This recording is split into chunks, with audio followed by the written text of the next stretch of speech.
멤버십에서는 가장 일반적일 거라 생각되는 1,000만 원을 종목당 투자 금액으로 설정을 했고요. 매매 내역과 투자 계획을 함께 기록할 겁니다. 체결이 완료되지 않은 것으로 표시된 내역이 앞으로의 계획이 되겠죠? 타점을 노려서 매매를 하면 아쉽게 체결이 안 되는 경우가 있으니 되도록이면 구간을 설정해서 호가마다 분할로 거래를 하는 것을 선호하고 있습니다. 평단가는 누적 매도 손익을 함께 계산하기 때문에 수익을 실현하면 평단이 낮아지고 반대로 일부 손절을 할 경우 평단이 높아지니 정확한 평단가를 측정할 수 있겠습니다. 그리고 매집이 완료되지 않은 상태에서 시세가 나오면 그대로 가볍고 길게 욕심을 내는 것으로 하고 남은 투자금은 다른 종목을 투자하는 데 사용을 할 생각입니다. 멤버십 가입을 눌러주세요. 안녕하세요. 김떡상입니다. 오늘은 삼성전자와 SK하이닉스 그리고 반도체 소부장 투자의 중요한 디램 반도체 업황을 자세하게 살펴볼 예정입니다. 최근 디램 가격 하락으로 마음 고생을 많이 하셨을 것 같은데요. 불안한 마음이 여전하신 것 같네요. 그래서 오늘 다 알려드리려고요. 바로 시작합시다. 출발! 삼성전자 비메모리 부문 얘기를 짧게 하고 시작할게요. 삼성전자는 반도체에 최대 200조 원 정도 투자할 것으로 예상됩니다. 특히 비메모리 부문의 과거와 달리 더욱 많은 양이 할당될 것으로 기대되는데요. 이 부분이 삼성전자 투자의 핵심입니다.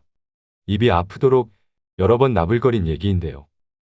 삼성전자가 비메모리 부문에서 성과를 보여준다면 지금보다 훨씬 높은 멀티플을 적용받으며 장기적으로 주가의 레벨업을 기대해 볼 수 있기 때문이죠. 그럼 삼성전자 반도체 캐펙스 추이를 살펴볼까요? 과거에는 디램과 낸드 위주의 투자를 했다면 작년부터 비메모리 부문의 투자를 공격적으로 늘려왔고 올해부터는 확실하게 디램과 낸드 분야를 추월하는 투자를 계획하고 있습니다. 좋네요. 최근 디램 가격 때문에 중례산예했지만 삼성전자 투자에 장기적으로 중요한 것은 비메모리 부문에 있습니다. 다들 디램에 쫄아서 징징이가 된 것을 보며 정말 환장할 노릇이었습니다.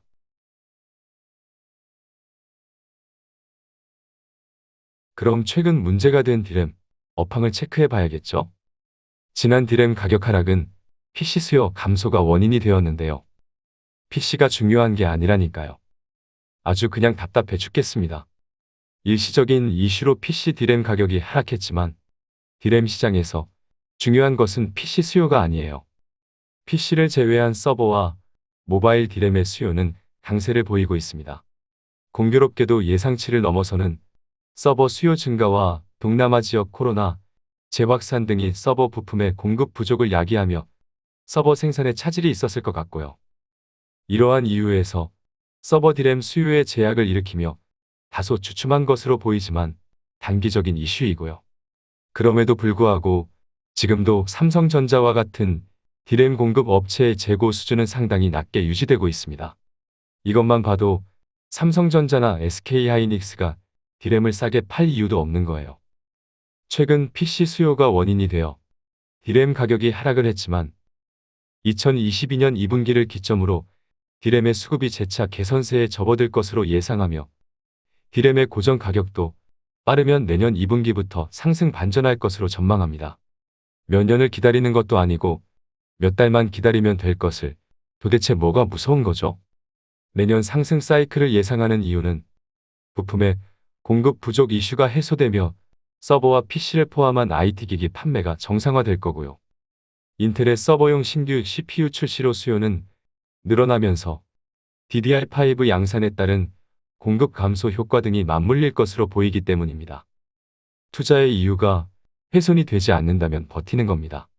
베팅은 김떡상이 기우제할 때 하는 거고요. 기우제할 때 털린 분들은 어우 너무했다 진짜. 생각할수록 답답해서 그래요. 2022년 디램의 총 수요는 전년 대비 17% 상승하고 공급은 16% 증가하는데 그칠 것으로 전망됩니다.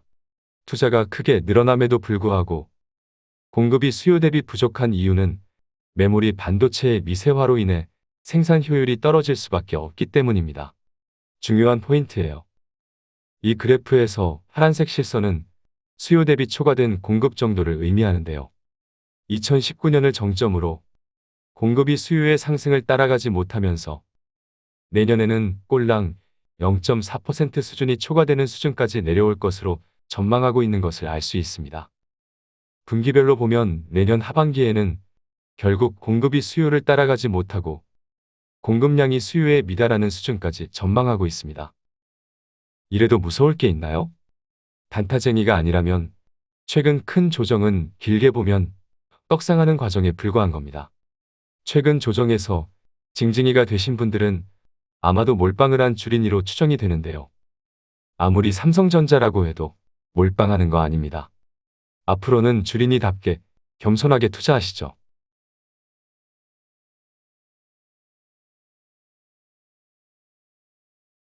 내년 수요의 성장을 자세하게 살펴볼까요? 내년 스마트폰 디램 수요는 올해 성장률보다도 높은 19% 성장을 전망하고 있고요. 서버 수요는 올해와 유사하게 20%가 넘는 고성장을 할 것으로 보이네요. 반면 PC 수요는 성장률은 둔화되지만 그래도 8%의 수요 성장을 이어갈 것으로 전망하고 있습니다. 스마트폰과 서버의 수요 성장이 디램의 상승 사이클을 이끌 것으로 보입니다. 좋네요. 내년 디램의 수요 증가를 용량으로 확인해 볼까요? 볼 것도 없네요. 그냥 고성장은 지속될 것으로 보이네요. 넘어가시죠. 2022년에는 리오프닝으로의 변화가 PC와 TV 등의 홈 가전에서 스마트폰과 같은 모바일 제품으로의 소비자 지출 이동을 일으킬 것으로 예상되는데요. 내년에 더욱 중요해질 것으로 보이는 스마트폰 모바일 디램의 수요는 전년 대비 17% 성장으로 올해 수준을 기록하고 디램 시장 내 수요 비중도 34%로 유지될 전망입니다. 하지만 내년에는 가격 협상에서 공급사의 우위가 예상되기 때문에 수익성이 낮았던 모바일 디램의 수익성도 상승할 것으로 보이니 이 또한 좋습니다. 확실히 내년 2분기 이후를 생각하면 매우 좋네요. 하지만 문제는 당장의 4분기와 내년 1분기가 될 것으로 보입니다. 내용을 살펴보자고요. 내년도 수요 촉매제 역할을 할 것으로 기대되고 있는 인텔의 신규 CPU 출시가 또 한 번 내년 2분기로 지연되었습니다. 다가오는 4분기와 내년 1분기는 서버 수요의 계절적 비수기 영향에 더해 앞서 말한 인텔의 신규 CPU 출시를 기다리는 대기 수요가 발생하면서 서버 출하량의 급감으로 이어질 것으로 보입니다. 서버 출하량을 그래프로 살펴보면 4분기에 하락세를 이어가고 내년 1분기에 바닥을 찍고 2분기부터는 다시 상승하는 추세를 전망하고 있습니다. 아래 그래프로 확인해 보면 일시적으로 신규 CPU를 기다리는 대기 수요로 인해 서버 수요가 조정을 받고 재차 상승한다는 것을 명확하게 알 수 있네요. 삼성전자뿐만 아니라 SK하이닉스나 디램 업황에 예민한 소부장 기업들의 투자가 요즘 재미없는 이유가 되겠습니다. 길게 보는 투자자만이 인내할 수 있고 결국 거대한 수익을 거둘 수 있겠습니다. 보시는 바와 같이 서버의 수요 증가는 거스를 수 없는 시대의 흐름이기 때문입니다. 이러한 얘기는 최근 반도체의 투매가 나올 때 기우제하면서도 했었죠?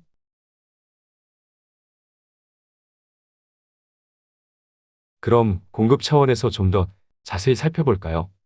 내년 수요는 17% 증가할 것으로 예상되지만 공급은 16%에 그치며 공급자 우위 시장을 예상한다고 했죠. 이러한 전망의 이유를 자세히 살펴봅시다.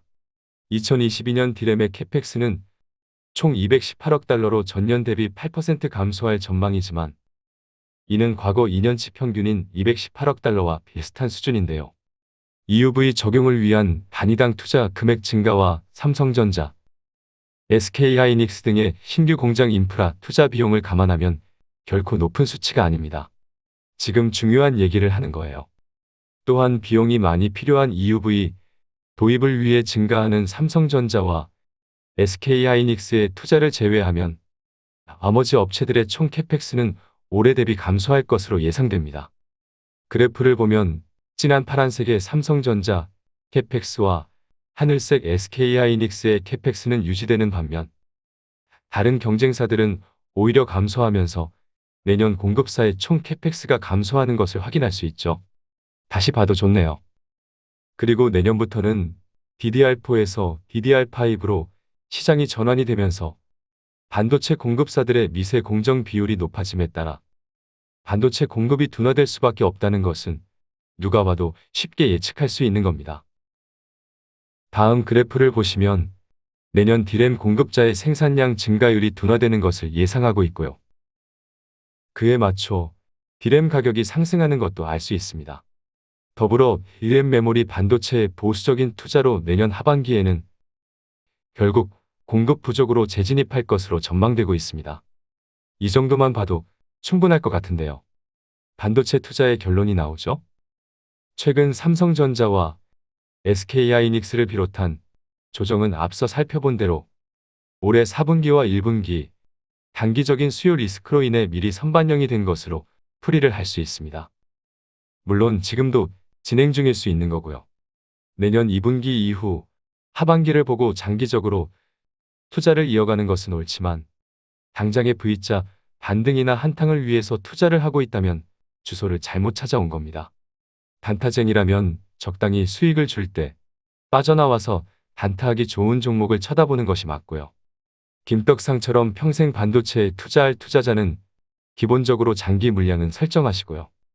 오를 때는 관망하고 지나친 조정 구간에서만 비중을 확대하는 전략을 이어가는 것이 좋겠습니다. 그렇게 단기 저항 가능성이 있는 가격 라인에서는 저항을 돌파한다 해도 혹시 모를 조정에 대비하기 위해 바닥에서 매수한 물량을 적절히 수익을 실현하고 변동성에 대응할 수 있도록 정비를 하면 좋겠습니다.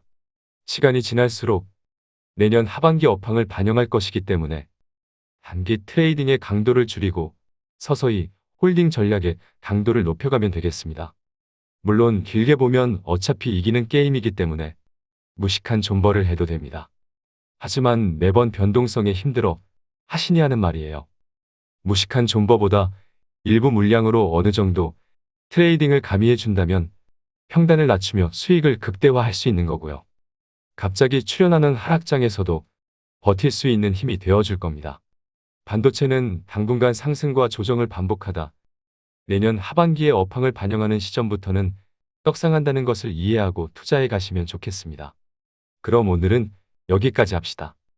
여러분의 반도체 장기 투자는 결국엔 큰 수익을 안겨줄 겁니다. 뻔하네요.